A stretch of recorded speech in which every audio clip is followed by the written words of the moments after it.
Hi, friends. Welcome to the V8 Radio Podcast. I'm your co-host, Mike Clarke. Before we get started, I wanted to apologize for some technical issues that we experienced during the recording of this episode. We had a few problems with our audio. You may hear some echoes, and we've had to make some creative cuts during this episode.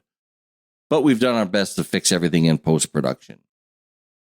Again, thanks for listening to the V8 Radio Podcast, and now, on with the show.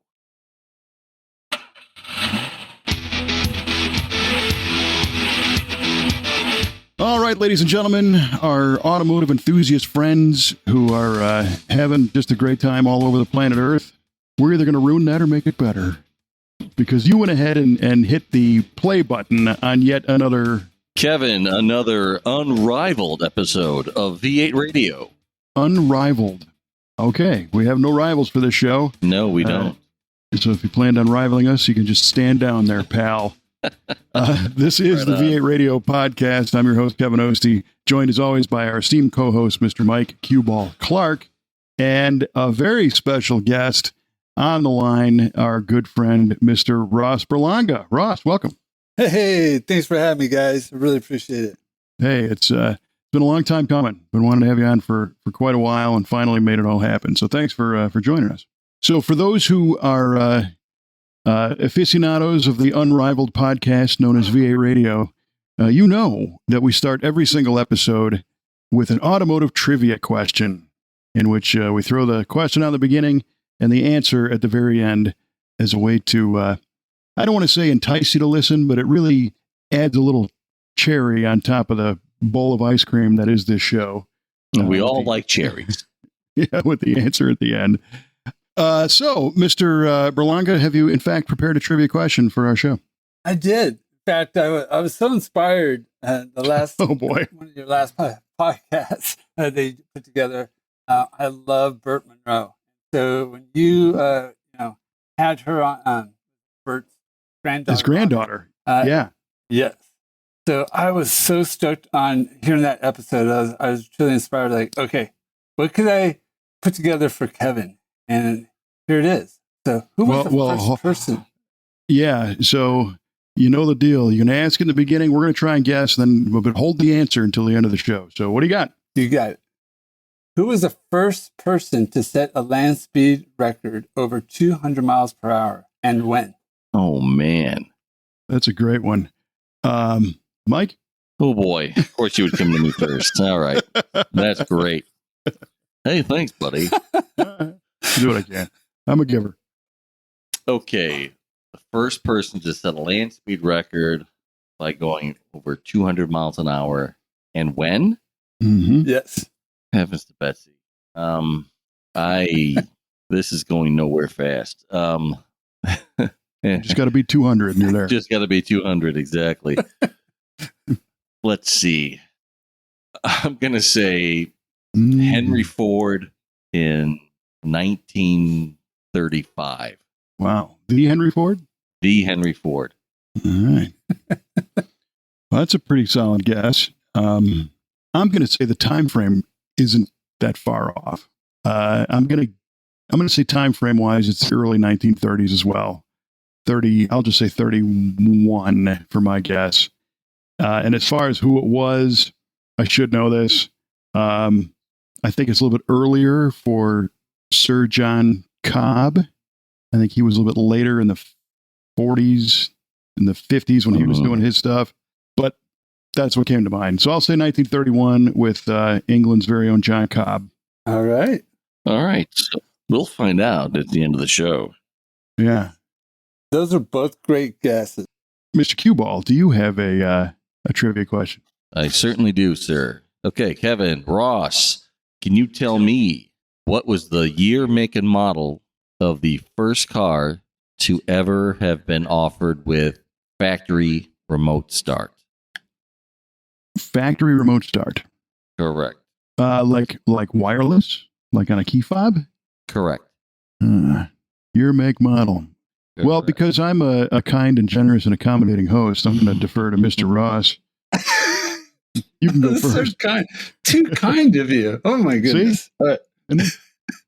So I guarantee I'm way off, but just thinking of the days of going to the SEMA show and looking at what the OEs were monitoring of what we're doing in the aftermarket, and then all of a sudden it would come out the following year after they saw what the aftermarket was doing at the SEMA show. So, See, this anyways, guy's smart.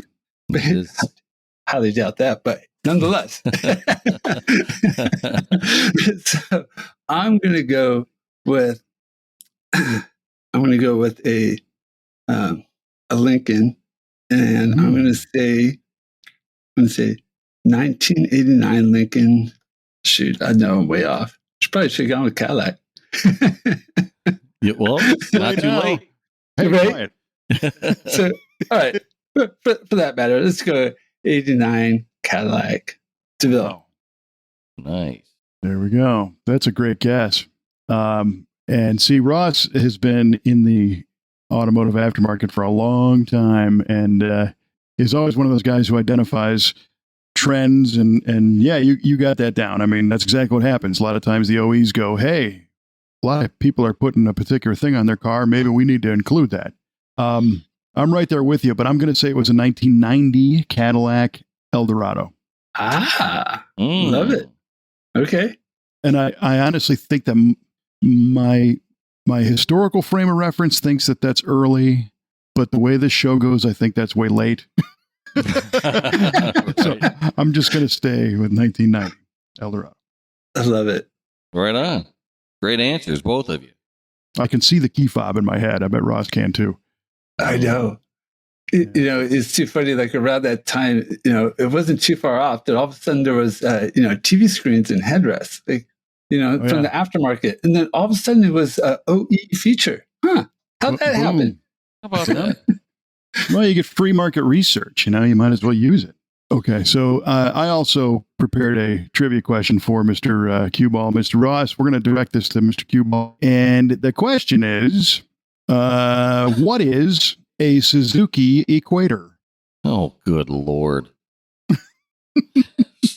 What is a Suzuki Equator? Equator. Well, it's someone who doesn't know their geography, that's for sure. Good heavens, the Suzuki Equator. All right, the Suzuki Equator, Kevin. Here we go. Was an industrial earth-moving truck that carried such a payload that said it could carry dirt all the way from Japan to the equator. Wow. Final answer. Darn. That's impressive. Heck of a truck. I'm thinking the Suzuki Equator was one of those vans that you would see, at all the little bus stops at the, South, in South America that would carry like 20 people in an 8-passenger van. Nice. An overloaded microvan, if you will. That's it. I'm telling you. Nice. And so the South America tie-in, near the equator. Yeah, there you go. Ooh, nice. We'll find out at the end of the show the answers to these riveting trivia questions, because everybody's going to be waiting for this. Right on. Oh, on to the show. So the real reason why we wanted to bring our friend Ross on is he's a quintessential car guy through and through, Southern Cal, born and raised, and still lives there.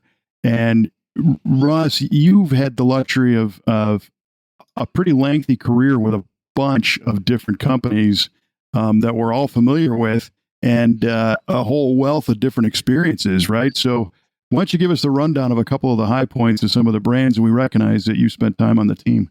Sure. So fortunately, when I started in this industry, back in the mid '90s, it was exciting to first get my start with McMullen Argus. Who would have thought that getting a start with magazines? But if it wasn't for that, it would have really opened up my eyes and exposed me to so many great things, especially meeting you, Kevin.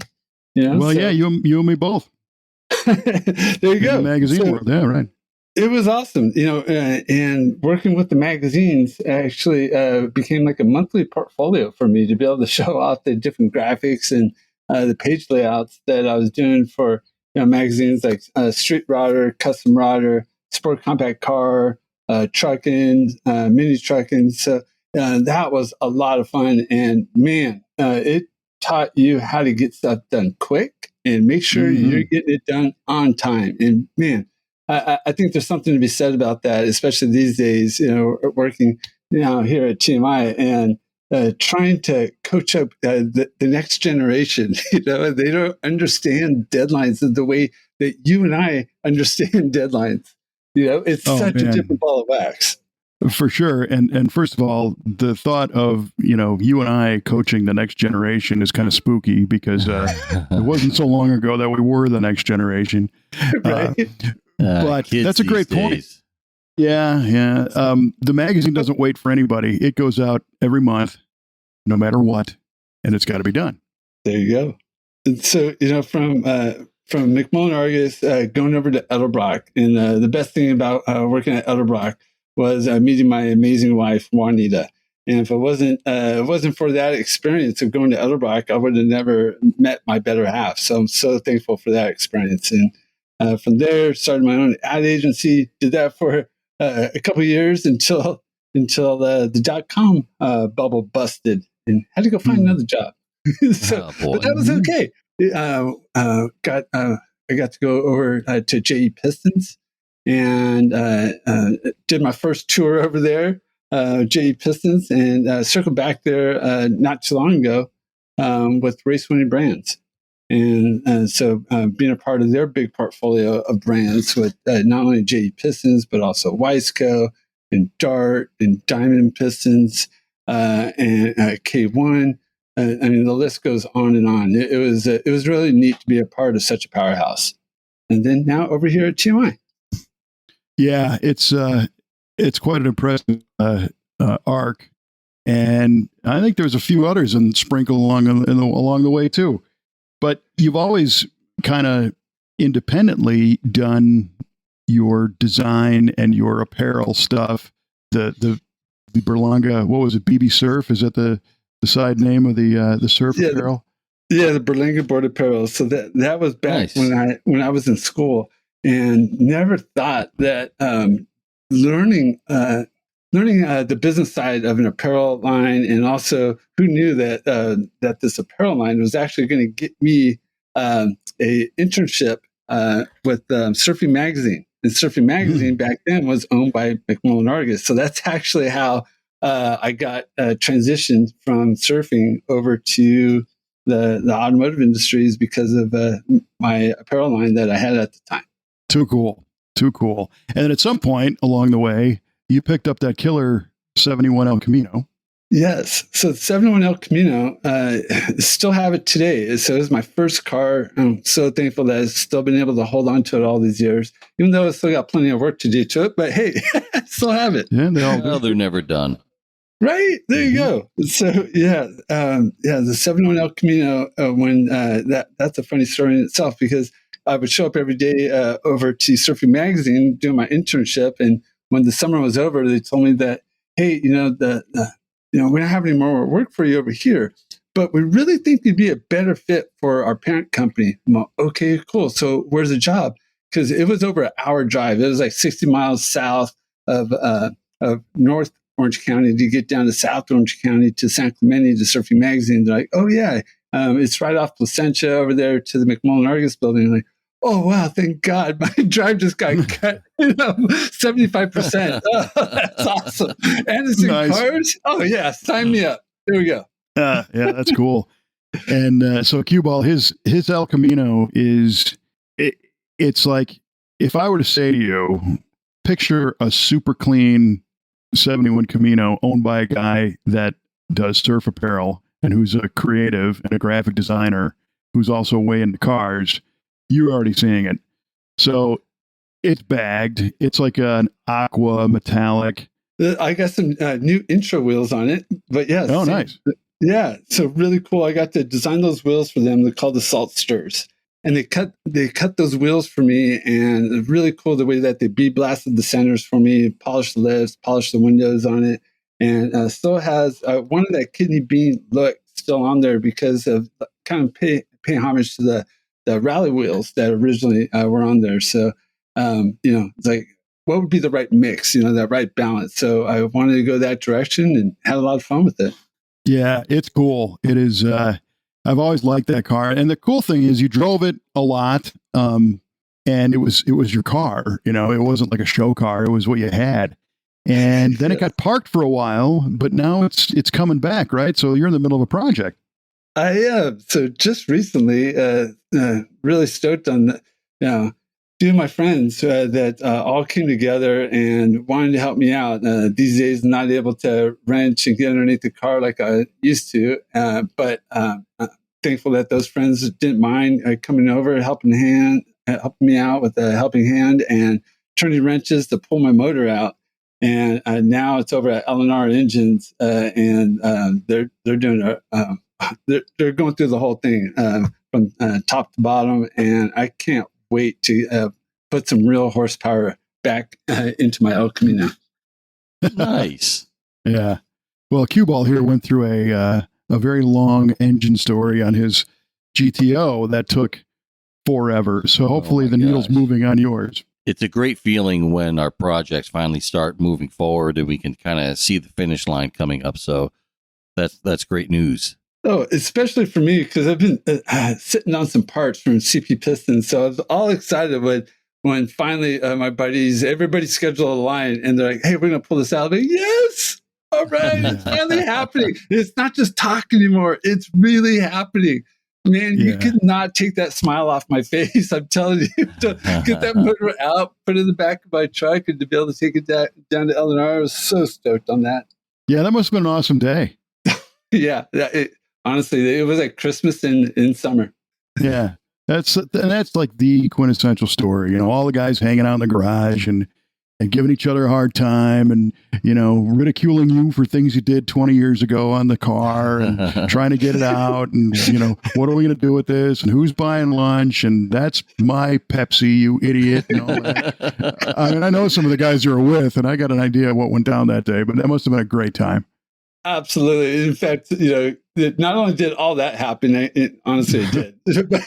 but the funny part, a couple of guys asked us, so, why does this have so much meaning to you, this El Camino? Well, you got to understand, both of my grandpas were actually part of this build at one point in time. And, so it's like, I don't want to just put another engine in there. I want this engine rebuilt. This has a ton of meaning to me. And it's just a 350 small block. But, again, all the meaning behind it. It was the vehicle, just like the Galaxy that Kevin and Kelly drove away at their wedding. This was the vehicle that Juanita and I drove away from, at our wedding. So it's like this is part of our family. We're not getting rid of it. This has to get fixed, has to get tuned up, and back on the road. Well, and you'll appreciate where the segue is going. The interior on the El Camino is also significant. Yes. It really is, especially because, goodness. So I done a Jolex, a couple months ago. I was telling Kevin this story. So I drew up this whole design of what I wanted with my interior. So one of my grandpas, hardcore mechanic, could wrench on anything and fix anything, amazing. And then the other grandpa was an upholsterer. So I was like, perfect. I got the best of both worlds, right? To help me with my build. So sketch up the design, what I want to do with my interior, and in particular, my bench seat, how I wanted it done. So I sketched it all up and take Grandpa my bench seat, and he calls me up, tells me to come pick it up, and I roll in and see it, and it's nothing like the way I sketched it up. Grandpa, what are you doing? What the world? I was just out of my mind. I was like, how do I say, like, thanks, but no thanks? This wasn't it. I was so bummed.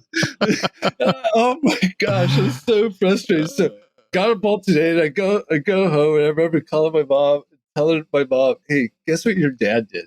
And she's like, okay. Guess what your father did. Yeah. Right? And she's like, well, you're gonna use that seat until you wear it out, so you better wear it out. And I'm like, oh Wow. gosh. Oh, man. So thankfully, it did wear out a few years ago. Perfect timing. I'm here at TMI now. Like, yes, I'm Right putting on. new interior in there. Yeah, that is so great. And I love that you honored the wishes of your mom, and you didn't want to upset your grandfather, but in the back of your mind you're envisioning what's going to be next, and then eventually, as time moved on and as fate would have it, now you're at TMI Products, which is a major force in the interior world. So it worked out well. Absolutely. I couldn't ask for anything better, especially to touch one last thing with my grandpa when he went down that path of easy. He did not want to follow the design that I did because it was too complicated for him. I wish he would have just told me that, because I would have just taken it to a different shop.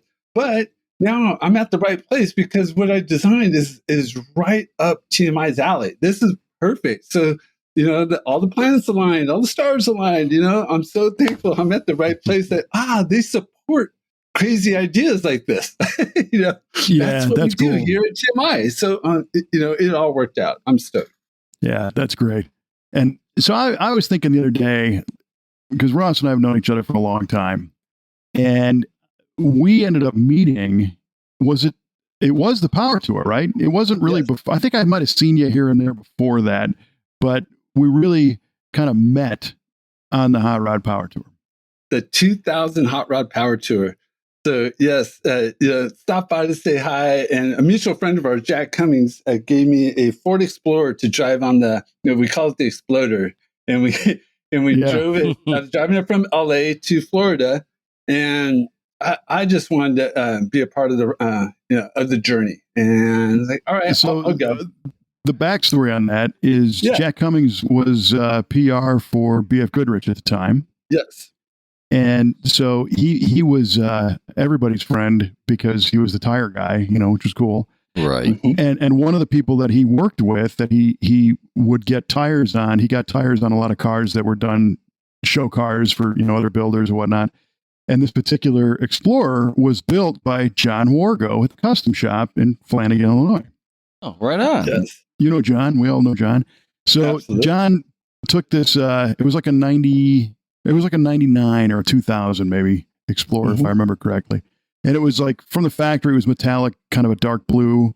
And John did a typical treatment to it with his graphic scheme. So it had like a yellow and black and white checkered ribbon that kind of went around it, and airbrush graphics and all this stuff, and put wheels on it and tires, of course, and some custom stuff here and there. And then Jack was using it as a demo kind of show vehicle, going to different events. And that's how it ended up on Power Tour. And then your relationship with him got Ross behind the wheel. One of the interesting things about that is at the time it had a pair of bicycles attached to the back. Remember that? I heard about that later on after they magically disappeared. They got stolen. Oh my gosh. Oh my gosh. That wasn't me, though. It wasn't me. No. Yeah. Somebody, stolen's not the right word. Somebody, an aficionado, really had to have those, I think. Exactly.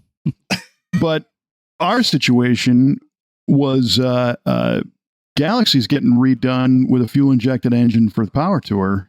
And again, it comes down to the wire. And day of, we had a bunch of problems. And, all of a sudden, we didn't have a ride. Oh.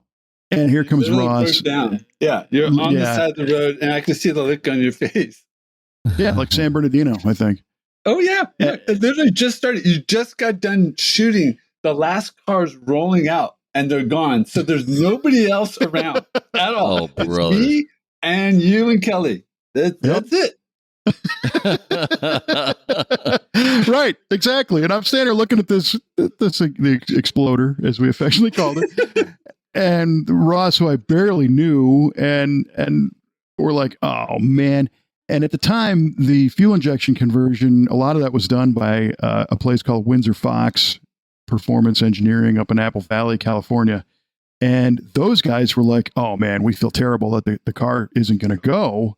Do you want to borrow one of ours? And they were going to loan me a 64 Falcon that they had. It was an EFI swap. Cool car. And I'm like, yeah, no, I need to do something here. And then the Falcon developed a problem. Oh no. And Ross is like, yeah, just get in. And next thing you know, Kelly and I are on power tour with Ross in the Exploder. Nice. But it was awesome. If it wasn't for that happening, I wouldn't have been able to tag along to George Pochit's facility. There were so many things that I got to experience because I got to ride on your coattails, Kevin. So I don't know about that. If it wasn't for you driving and offering that, I'd still be out there on the side of the road in San Bernardino. So I don't think it was riding the coattails. I think it was providing a valuable service. But it was fun. We had a lot of fun. And Ross before was talking about how when they pulled the engine out of his El Camino, he didn't get that smile knocked off his face all weekend. Well, Ross has had a smile on his face since he was born. So, I mean, it was a lot of fun. And we got to do a lot of crazy things along the way. And we've been buddies ever since, So, and Kelly and your lovely wife, Juanita, we all, whenever we can, we hook up in Southern Cal and go out and have dinner. We just did it in July for the SEMA Hall of Fame thing. It was cool. That was it. That was awesome. It was so much fun to be able to hang out with each other once again. But most of all, it's just always making memories, and those memories of being on the power tour and doing some stuff together. I mean, I'm never going to forget all that stuff. It's awesome. Love it. Mr. Cueball, as you know, I am a coffee drinker in the morning. And how? You got to have some gas in the tank to get the day moving in the right direction. And especially when you're on an event like the Hot Rod Power Tour.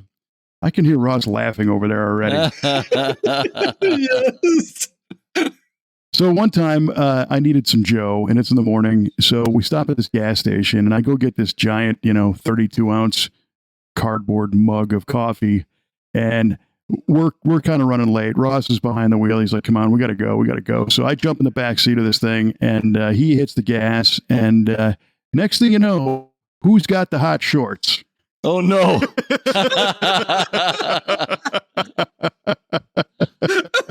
Oh, jeez. Yeah, a nice hot and wet spill of coffee first thing in the morning will wake you up more than if you drink it. How about that? So, those stories could go on for days. Okay, so today, Ross, you're doing a lot with TMI, not just on the creative side, but also the marketing direction. And now you're kind of the guy who's keeping an eye on trends that other builders are doing and coming up with your own ideas as well to kind of push TMI going forward. It's kind of full circle. It really is. And seeing what we've been able to do here over the past few years with coming out with new designs like our new double diamond stitch. And that double diamond stitch is a really cool design that from afar looks like diamonds, the traditional cross stitch diamonds, but when you get up close, you can see that none of the stitch lines ever touch, and we're able to achieve that with the CNC sewing machine. And I'm sure somebody could do that long way, old school way, stitching all by hand, but I could only imagine the man hours involved. Yeah, but who would want to? Right? So to be able to design something on the computer and then send it over to my pattern supervisor, and then he plugs it all into CAD, and then sends it over to our CNC machine and see this design, come to life.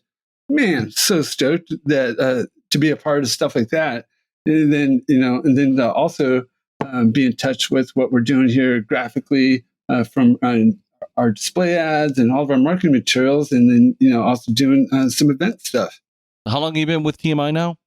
3 years now. 3 years, right on. Yeah, this is exciting to be here. It's really come full circle, and to be able to do stuff on the design side, not only graphics, but then also product wise, and then just kind of being able to maximize the ideas and creativity more than just a traditional marketing person. So stoked on that. That's great. I'm glad that they allow it, and that the TMI owners embrace it. Not many of the previous companies I've been at, they're not big fans. They're like, whoa, stay in your sandbox, stay in your lane. Right. What are you doing? Stay in your lane, mister. We don't need your creativity here. Yeah. It's so funny. You'd be surprised, or probably not, but nonetheless, they're just like, wow, okay, but I'm telling you, this idea will work. Nope, Right. nope, How nope. dare you try to make us better? Who do you think you Right. are?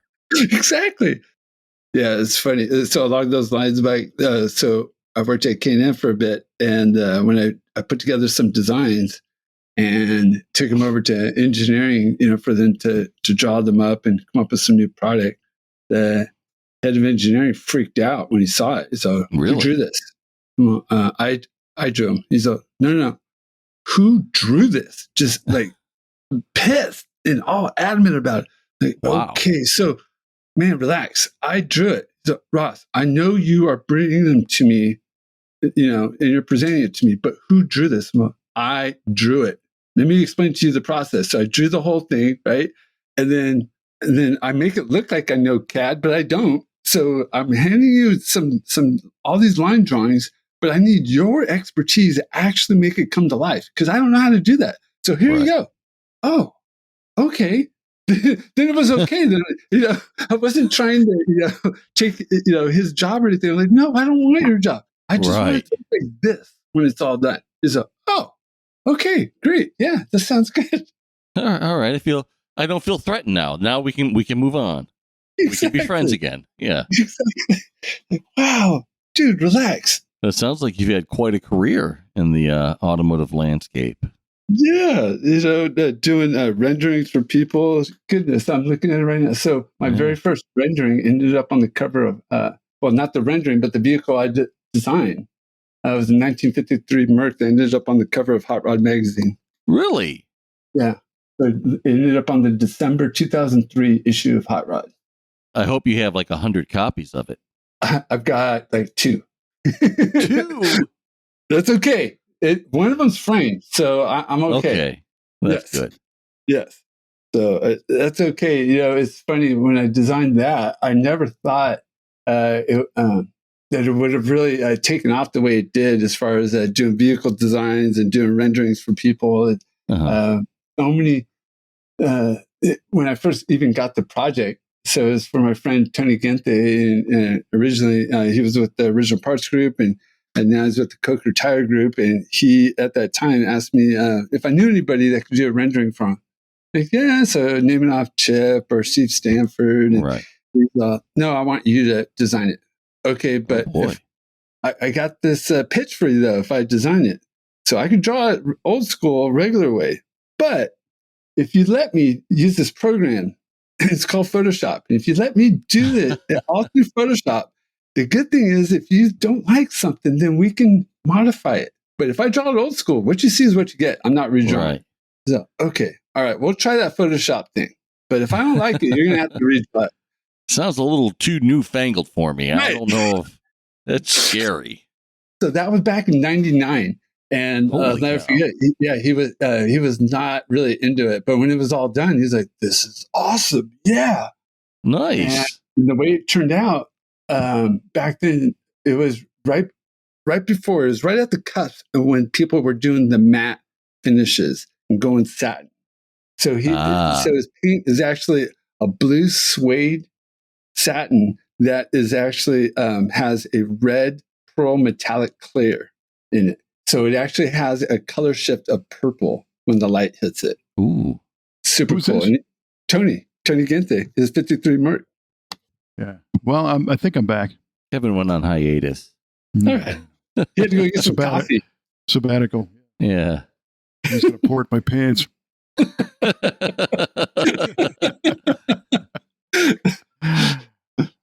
Well, during the break, Ross was telling me about his 53 Merc that was on the cover of Hot Rod. Yeah, pretty cool. And he only has 2 copies of it.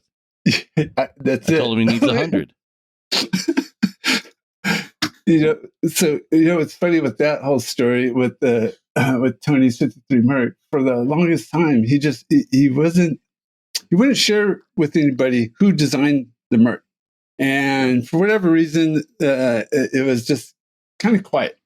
All right, whatever. And but thankfully, at the after that, I got a bunch of projects from BFG and doing projects for them. But the neat thing was, fast forward like 5 more years, and we're at the SEMA Show, and we're at the GM awards banquet, their breakfast banquet in the morning, and Jesse Greening just goes up on stage to win the Best Design award.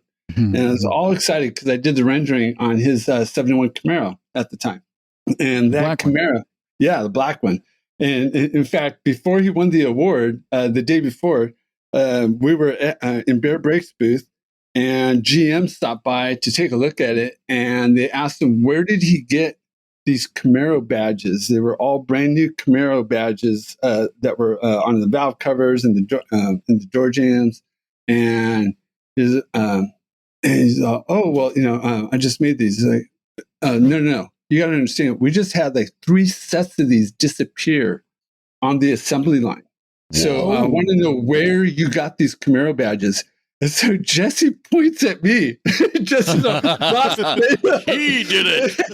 And I'm like, whoa, let me explain to you the process. Well, so Jesse sent me this photo. I redrew it all in Illustrator. Then we exported a TXF file, sent it to Jesse. Jesse machined it, on his machine, and there you go. He's like, oh, okay. And, and then the following day we're at the awards banquet, but it was so classic. Jesse just pointed at me. Ross did it. Ross did it. There's the guy. Yes, that is great. So but that was a heck of a car. That was a big block car, right? Yeah, that was an awesome car. But so at the awards banquet, right? Jesse gets the award. All these pictures are taken, and Jesse's walking off stage, and Tony walks right up to Jesse and doesn't say congratulations or anything. He tells him, hey, I just want you to know Ross designed his first car for me. And I started dying laughing. It was at that moment that finally Tony wanted everybody to know I did it. Ross designed the car. It was hilarious. That is funny. Yeah. So a little context. So Tony Genty was one of the higher ups at OPGI, right? So Tony, the way I met Tony was some of the stuff we can use here on this. We got to be careful. Right. That again. Yeah. Back. For crying out loud. We're having a technically challenged episode. That's okay. I'm your guy for those kind of challenges. Nice, right on. Love it. I too, Ross, am technically challenged. I am.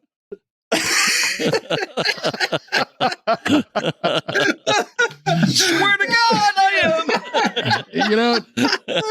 Do you think we could preface this whole episode with, all right, to our listener friends, this is going to cut out, just kind of go all over the place, but that's what happened. Just roll with it, yeah. That's just what it is. We apologize. It's not as slick as normal, but something happened in the universe today and nothing's working. Just blame it on me. Blame it on the new guy. It's all right. Ross did it. Work for Green. Ross, he's the guy. He's over there, officer. So Tony Genty's a Riviera guy, and right on. He had a green '69 Riv that he did as kind of a custom, which a lot of Rivieras get done as customs, but his was like a SoCal deal with bellflower pipes and the reverse wheels, and a lot of kind of stereotypical cool like late '50s custom stuff applied to a '69. Okay. So it went a bunch of different directions. Plus, it was like metallic Kermit the Frog green, Right on. So we're at the 50th anniversary Hot Rod Magazine banquet at SEMA. So it was my first SEMA show, and they had this Hot Rod 50th extravaganza. Huge party. Everybody who's anybody and I were there. They let me in too. Well, I had really only worked there for a few months, and I'm standing in this room with, there's Linda Vaughn and there's Vic Edelbrock. You know how the story goes. Nice. All those people are there.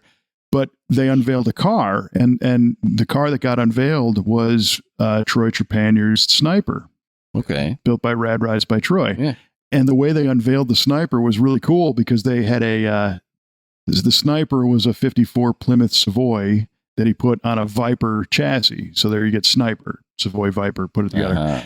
And for a car cover, they had a military parachute. It was green and it matched the car, so all this, kind of theme. Some America. All right. So they pulled the cover off the car, and Brad Gerber was publisher of Hot Rod at the time.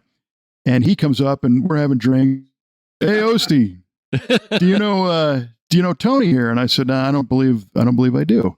And he's like, he's with OPGI. And Brad kind of walks away. And I'm like, oh, yeah, I'm very familiar with OPGI. I bought a lot of your parts, whatever. So we start talking, which turns into, I drove a 69 Riv to the show that year, my tan one. And nice. He goes, you're kidding me. I said, no, it's parked right outside. And he's like, well, I got a 69 that I'm putting together and it's going to be a show car. And I said, cool. So at some point, the bet was laid down that he bet me a giant steak dinner if I could get his car into Hot Rod. Really? The gauntlet was thrown down. Oh, don't mess with a man's steak dinner. Well, so I was fairly new with the company, and I was an ad sales guy, and I had no control over editorial content. There was no way I could make that promise. But I said, sure, I'll take you up on that bet. Possible steak dinner, right? Right. So, I don't know, a year goes by, and Gray Baskerville, who Hot Rod editor extraordinaire, he tells me, he's like, hey, I'm going to do a piece on that 69 Riv owned by the guy at OPGI. And I said, really? And he was like, yeah. So they shot the car and did a spread in Hot Rod. It was a 2-page profile shot. You remember the shot, Ross? It was awesome. Yeah. So I see Tony and he's like, oh my God, man, you did it. I don't know how, but you did it. Baskerville came out and shot him. Like, oh yeah, dude. Yeah. So Baskerville like that. Yeah. Or are we going to go like Morton's or Fleming's or what are we looking at here? Because you know when I got that steak dinner? Tell me. Not yet. Oh, yeah. Yeah. Still waiting on that one. But maybe he knows the truth and I truly don't deserve it, but it got into Hot Rod magazine. It did. It showed the Riv some love, and Tony and I have been good friends ever since. Right on. Hey, but now, and then fast forward just a couple years later, then the 53 Merc ended up on the cover of Hot Rod. So shoot, Tony got, taken care of twice. He did. So he owes both of us a steak is the way I look at it. There you go. All right. I know what we're doing for SEMA. There we go. There you go. Steak dinner on Tony. That's you know what we should do? We should take him out, buy him steak, and make him feel really bad about it. There you go. That'll show him. Or get him a couple tube steaks. Take him to Sizzler or something. Hey, don't be knocking the Sizzler, man. No, it's good stuff. Yeah. So I remember what I was thinking before, though, and that is that when you see a custom interior job, when the stitching's kind of wavy and it wobbles around, it does have that sense that this was hand done, but it kind of quickly detracts. And then all of a sudden, when you see something that is stitched like what you're talking about with that double row diamond, and some of the other stitching too is all like super precise and spaced out right, and all the stitching is like nailed, that really stands tall. Really does, and seeing the many seamstresses here at TMI, not two projects come across their desk at the same time that are identical. They're always getting a different kind of project. So say a person is one time working on a carpet kit, and then next thing is a trunk kit, and then they're working on seats. And like, holy cow, how do they have that skill, that talent to be able to jump across so many different things and make it all look amazing and just seamless and just absolutely spot on? They're very, very skilled. We're very blessed to have that kind of workforce to be able to show that hand craftsmanship is still alive. For sure. And what I think is also equally cool about this, and we have at V8 Speed, we've got an interior shop, and Jay, our main interior guy, is one of those people who can stitch precision and won't accept anything else. And if the project didn't go right, it gets scrapped and he's going to do it again to get it right. But what TMI offers is that type of product is now available to the masses and not on a commissioned basis like they are in our shop.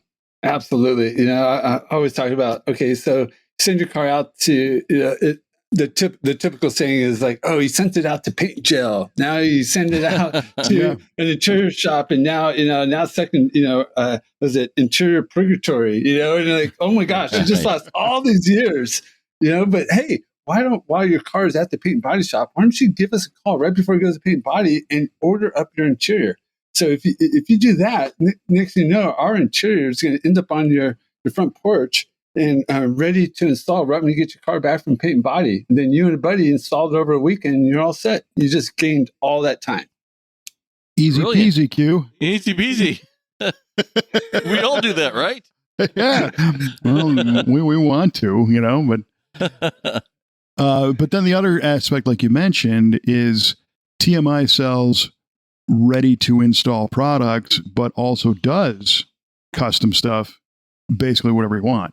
Yeah. So with the custom stuff, there is something to said about like that really that period correct interior, whether it's for a Volkswagen Bug or for first gen Mustang, that 64.5 Mustang. Yes, we still do those things, and there's people that still want that, and thankfully that we're still able to offer those period correct interiors. But then there's other people that want something just completely off the wall, very unique, very custom, and you're looking at that stitch style, and you're looking at the colorways. You're like, okay, if that's what you want, we'll do it. But some things, if it's too wild, we'll share with them. I really think you should probably go down this other path. Let me help you. Just tone it down just a hair. And last thing we want is for somebody to be disgruntled and not happy with the end result. If somebody's happy with the way it turned out, and that's what we want. We want that person to be able to share with all their friends and family. Like, man, look how awesome this turned out. It was so easy to install. It was truly ready to bolt in. Yeah, that's the old. Well, you're gonna love it, but only you're going to love it.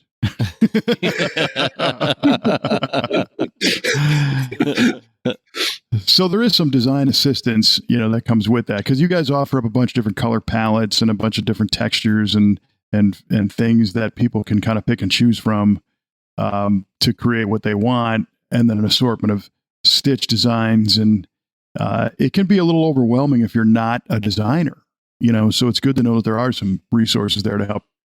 Absolutely.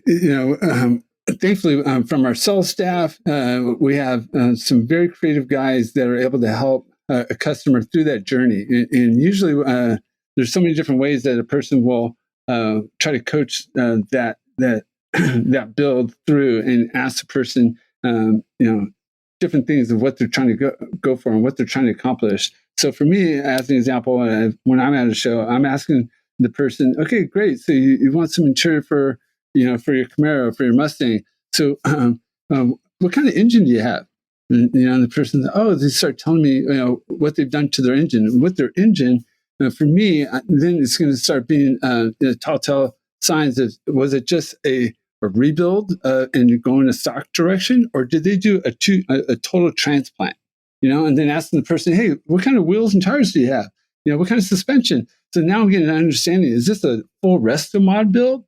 Is this person really going down this full custom path? Or again, are they just looking for a simple update to their classic restoration? That's great. But I'm trying to find out who this person is. And then based on those colorways, I'm also trying to see, hey, based on this paint that you have, I think this would be the right colorway to go in your interior. So you can pull some of that colorways from the outside in and the inside out. So those are some of the things that what we do and what we enjoy doing here at TMI as far as taking that customer through that process. Well, what a great service you offer. I mean, so somebody can come up to you and just say, I want a cool interior in my Firebird, but I don't know what I want. And then so you can kind of guide that person through a journey and help him or her discover what's going to look great in their Firebird and what their tastes are going to be. So that's fantastic. It is, especially at a show when we have the seats right there and we're able to, allow somebody to sit in, whether it's a pro classic seat or a pro low back seat or a chicane. And all these seats have different bolsters. And so, based on that person's driving habits, like, okay, do you want it just to be really comfortable, or do you want this to be a little more form fitting so that you're firmly planted right behind the steering wheel and you're not going to move? And as an example, our buddies at Tech down the street from us, they put some pro low back seats with these high bolsters in it, and those high bolsters help them shave off over a second on their lap times in the autocross. They were so stoked that they didn't have to grip onto the steering wheel for dear life, so that they weren't sliding around on the bench seat. They wanted to just focus on driving. I mean, what a concept, right? Because now the seat's actually holding you in place. Oh, it makes an incredible difference. And I know the suspension, we've been kind of revising stuff on my Galaxy for decades. And today it's got, decent sway bars and good shocks. And I had no idea. It was still running the stock seats. And I have a different brand of bucket in the car now, but it allowed you to drive the car the way the car is happy and not fear of sliding off the side and ending up with a passenger seat or out the window, going around a turn, because that's what the fear is, So what do you end up doing if you got somebody who has a car that you don't have something off the shelf for, or a design already for? I mean, what do those conversations end up going like? Sure. So some of those builds, as an example, some cars that we haven't got to just yet. So we do offer bucket seats that are universal that will bolt into anything. And what it comes down to is you just use the universal brackets. The base is all solid, and you just got to weld in the legs, and the front buckets are all set. And then send us your rear seat, and we will reupholster the seat to match the front seat. Right, so at least that way, all your seats are all matching. Everything's all dialed in, and we've made quite a few customers happy with that process, so that they're able to have those creature comforts of something new, but still utilizing some of those old, factory door panels. That is great. I mean, the back seat is often forgot about when you're talking about, redoing your quote unquote interior. Everybody wants great front seats, but I see a lot of the time, you got some cool front seats, but then a stock back seat, and it just looks a little disjointed at times. But that's great that you can reupholster that original OEM frame and make it look right at home there. So fantastic. Yes, I'm glad that we're able to offer that service, and especially, it becomes a good way of customer service to retain customers that we otherwise would not have been able to service them because of not having rear seats or a full interior for their vehicle. So at least we're able to offer them something. One thing that I think is cool that you guys do too is you've come a long way with bench seats. Yes. Our bench seats, just used to be a traditional bench or a split back rather. And we had this a buddy console that we still sell. And depending on what somebody wants to do, it's a removable console that it goes just from the floor up over to the center of the bench seat. So it kind of gives you the feel of like two buckets, but it's a bench seat. Well, fast forward to a couple of years ago, we were able to develop the deluxe bench seat. So the backs of this bench seat is actually the same backs of our Pro Classic bucket seats. And then right through the center is an armrest that folds down. In the underneath the armrest in the center of the base of the seat is a nice little cubby hole. That cubby hole is really cool. We're the only ones in the industry doing this. And there's guys that are modifying, drilling a little hole in the bottom of the cubby hole so that they run their USB cord, through it and plug in their phone. And, now you've got, all those cool creature comforts right in a very modern deluxe bench seat. Yeah, that's cool. And I know that idea is, not necessarily the newest idea of the bucket seat back. My 70 Riv has what they would call the straddle bench. So it's a bench base, and then the two buckets are the seat backs. So when you look at the car, it looks like it's got buckets, but it's got a bench. The difference is it is a flat freaking park bench. You know? Looks cool. It's scary to drive. So in your case, you guys are sculpting that base and those seat backs to help, again, make this car more drivable. That's it. You know, with a little bit of bolster in those seats, that way you're able to add those creature comforts that everybody's used to and wants from their after you're going from your daily driver into your hot rod, your rest mod build.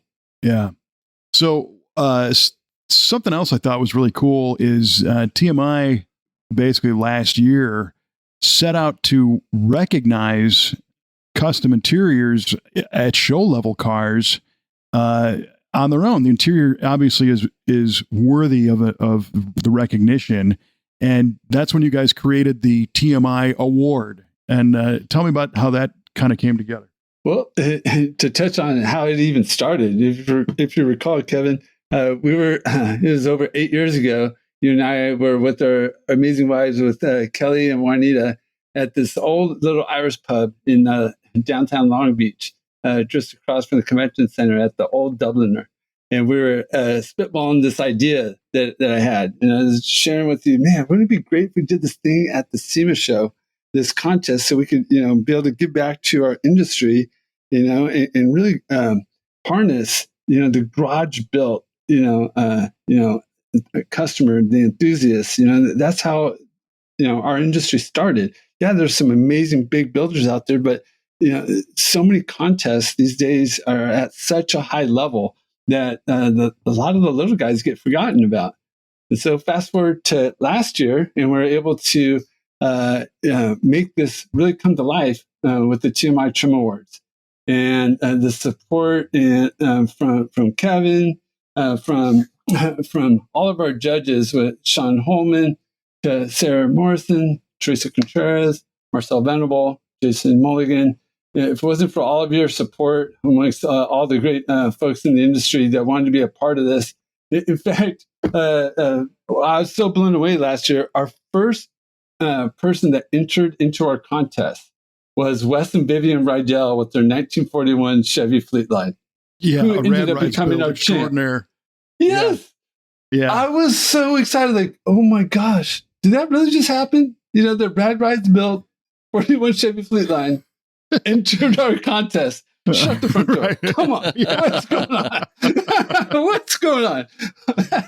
Well, so there's a lot to unpack right there, by the way. So it's funny as you tell this story. I do vividly remember going out to the Old Dubliner and having lunch there, and you and I were chatting about his stuff, and I'm not sure I really connected the dots that truly evolved into the TMI Awards. I was there in the front row for the very beginning.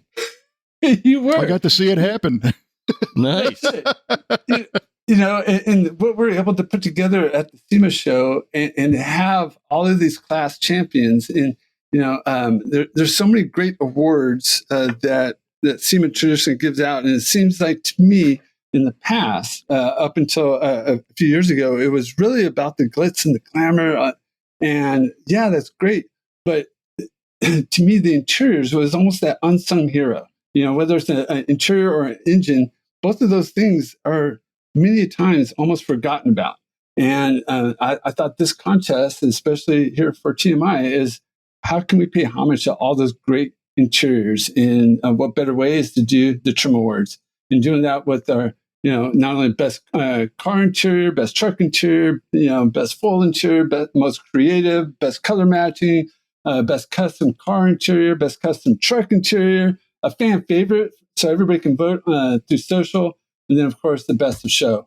And we're just, again, really excited with the way it all turned out. And who would have thought that after all that, then we get invited, all of those winners get invited to the Bear Jackson Cup. It was mind-blowing. Wow. Yeah, yes. For sure. They all did.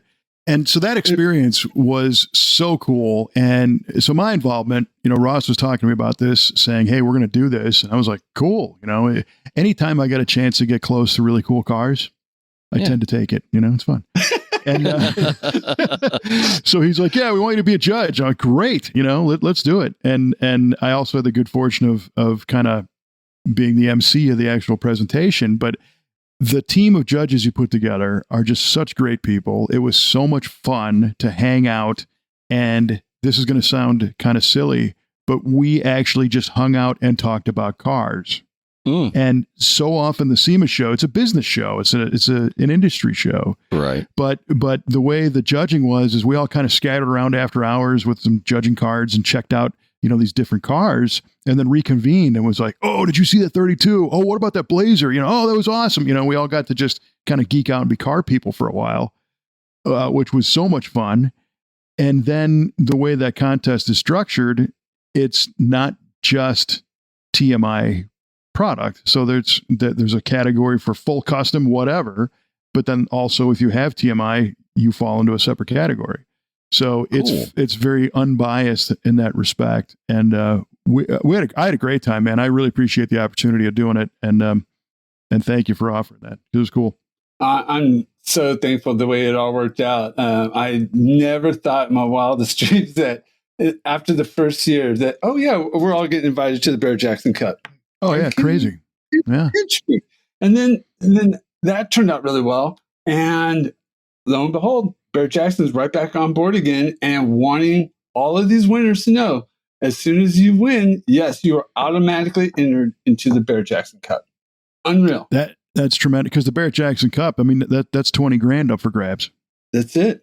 And when they stream it live too, and everybody gets to drive over the chopping block, the trim winners that did show up to the Barrett-Jackson Cup, every single one of them were so blown away. They're like, "Oh man, this was like bucket list stuff. This is like, like to be able to drive your vehicle over the chopping block with everybody cheering and the roaring and just cheering and that kind of commotion. It's unreal. You cannot take the smiles off everybody's faces there. It was awesome." And you get to drive it home again, unlike most people. Right? Yes. Yeah, for real. Yeah, I forgot that part. Yeah, right.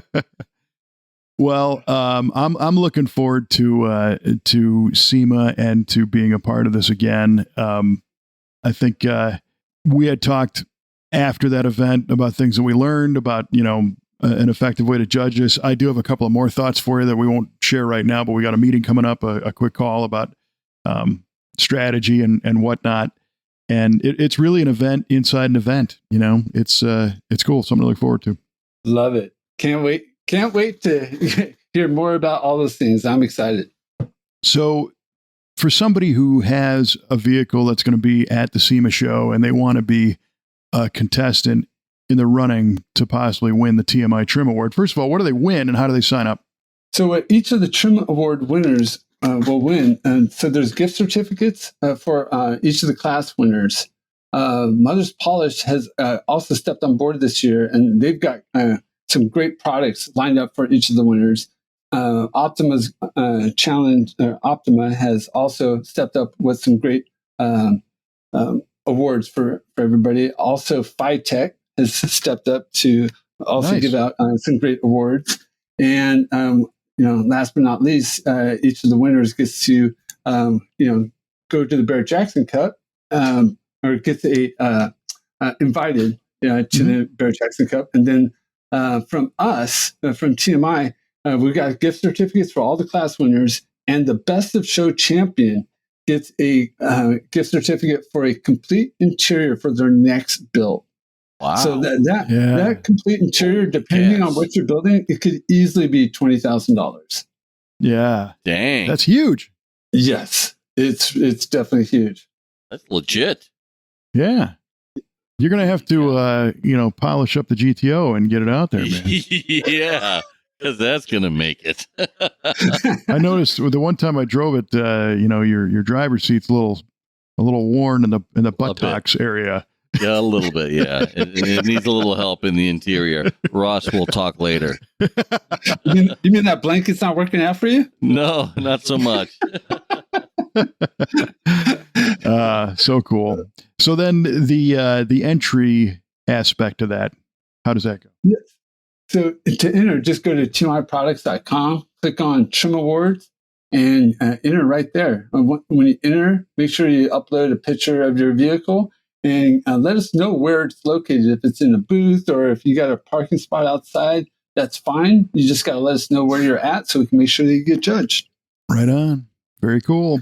Well, again, like I said, I'm looking forward to it. And I think it's great that you guys recognize that that people that do the interior work need the recognition too.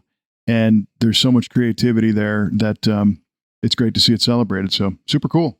Cool. Now, quick side note, you and I have worked together on a couple little projects. So Ross did a t-shirt design for us that has yet to go into production, which answers your question, because he's like, hey, that t-shirt that I did, can I get one for my dad's birthday? And I'm like, Right. It doesn't exist yet. Come on, Kevin. Come on, man. I want to see that thing printed. We're going to get there. It's a great shirt. It's cool. It's actually a Galaxy. It's a 64, a custom convertible chopped Cool. profile. I like it a lot. I actually want to expand that line and do more of those. So that answers that question. But the other one, are you still doing anything with, the design, the car rendering design stuff here and there for people? I have, and did one just helping out a couple different friends. Things that can't talk about right now, but Sure, because yeah. things that are going to be unveiled at the SEMA Show. So Right on. after it's unveiled, I'd love to talk about it. But at the same time, you know what? I'm just glad that I'm still a resource for certain people and great friends like yourself. Well, we got one that I need to talk to you about. I think that it's pretty out there. So I can't let the cat out of the bag at this point, but we will chat about this, my friend, and it'll be cool. Awesome. But in the meantime, I know people are really losing their mind over the trivia question. The minds are lost. Uh-oh. I know Here we go. mine is because of my crappy microphone connection. All right, so let's run down these questions here. So, Ross, you asked us Yes. who was the first land First speed person. record holder to go 200 miles an hour and when. So, Kevin said 1931, John Cobb. I said good old Henry Ford in 1935. So, Ross, let's let the cat out of the bag. Well, hey, honestly, both of those answers are really darn close to the year that this all happened. So in 1927, Henry Seagraves and the Sunbeam 1,000 horsepower land speed car, nicknamed the Mystery or the Slug, set the land speed record on March 29th on Daytona, on the beach Daytona, of yeah. Daytona. Yeah. And just passed over 200 miles an hour on the first pass. And on the second pass, went over just over 207. So the top speed, the average, was 203.792 miles per hour. Wow. There it is. I see the car in my mind. It's that big, long, black thing with the disc wheels and the fillers between the wheels, and it's got printed on the side of the hood, 1,000 horsepower Sunbeam. Yes. So the funny part is it's two 450 horsepower airplane motors. Yeah. And so it actually only had 900 horsepower, but they told everybody it was 1,000. So Because why not? Yeah, why not? But then, when they did the first pass of 200 miles an hour and they were having trouble stopping it on the first pass, thankfully the driver, was smart enough to actually go a little bit, start drifting a little bit into the ocean. So he start slowing down enough and then change a few things around and then hustle back, and he had to hurry up and change everything in less than an hour so he can still qualify that land speed record. And there you go.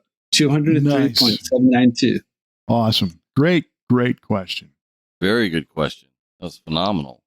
What's interesting is I honestly thought it was the SoCal Streamliner, that Alex Azidius. The Pearson Brothers Coupe or the SoCal Belly Tanker?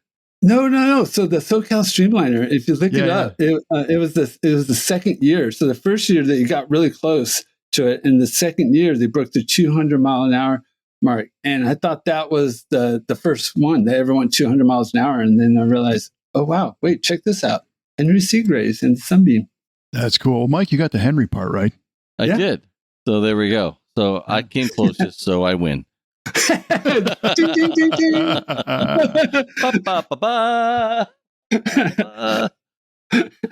All right. So I asked you guys, what was the first car to be offered with remote factory start? Remote start from the factory, rather. Oh, yeah. Yeah. And Kevin said the 1990 Cadillac Eldorado. Ross said the 89 Cadillac DeVille. Yes. Great guesses, both of you.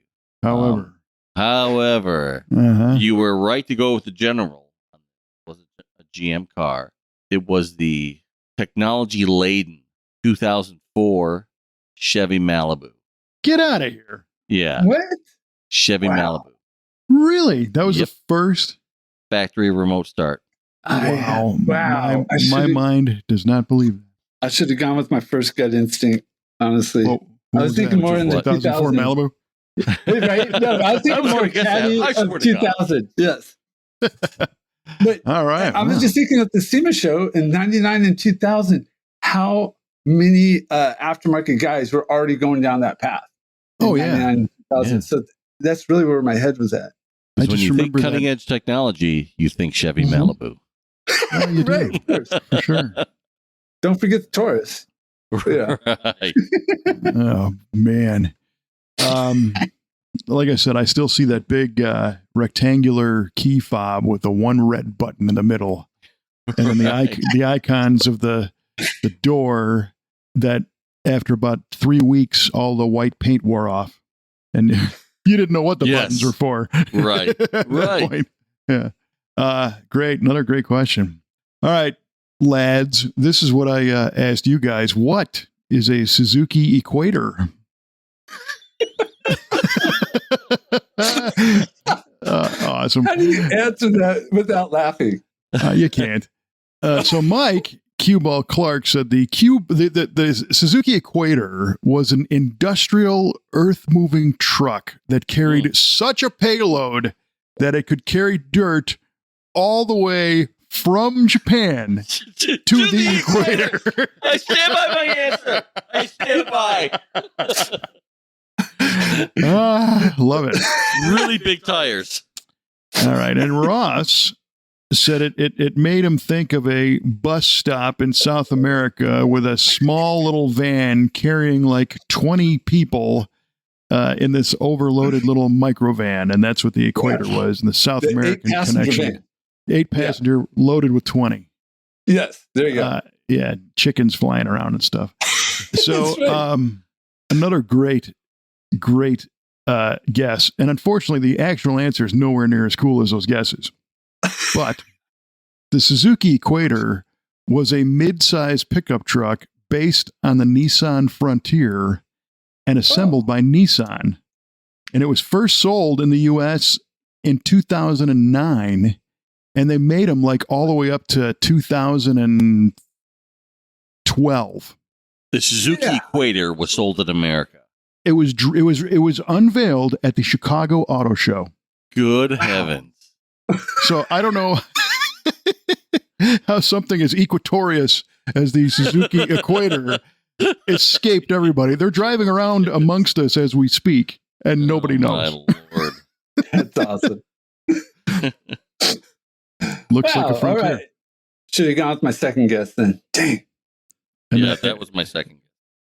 yeah, for sure. Probably a pretty decent truck, you know. Those Nissan Frontiers were bad little Yeah. trucks. Sure. That's it. There you go. Well, that was a lot of fun.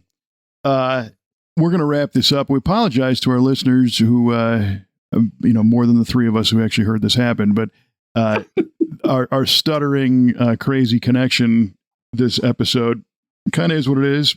We'll test the editing prowess of one Mr. Mike Cueball Clarke to see if he can iron this out. We'll find out. May the force be with you. For sure. I can't wait. Yeah. I'm calling in sick tomorrow. I'm going to be doing this. Right? I Oh, wow. don't know if the boss is going to like that one, but No, she will not like that at all. we have a monthly shop meeting tomorrow, so Oh, shoot. Dude. I think you should probably be there. I should be there. Well, I say you call in and then it just breaks up here and there and you'll be all right. Oh, man. Oh, wow. All right. Well, Ross, hey, listen, thanks for joining us. Sorry for the craziness of this episode, but it was great to catch up and kind of get the preview of the 23 SEMA TMI Award anyway, and rehash a few of those crazy stories. Please say hi to everybody for us and your lovely wife and family. And Tony, if you see him, tell him I'm getting hungry. And we'll. I'm getting hungry now too, Tony. You owe me one too. Oh my gosh, steaks all around. Sounds good. All right. Well, for if you enjoyed this episode, and I can't imagine why you wouldn't, go ahead and hit that subscribe button because the next one is going to be dynamite. You just wait. We're really on the cusp of greatness. It's only been almost 8 years, but we'll get there. Yeah, we got this. It's a long cusp.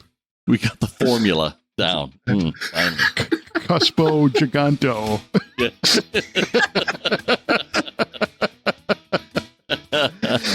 And for Mr. Ross, Berlanga, and Mike Cuball Clarke, I'm Kevin Oeste, and thanks for listening to the V8 Radio Podcast as we remind you to not spill anything on those lovely seats. See you next time.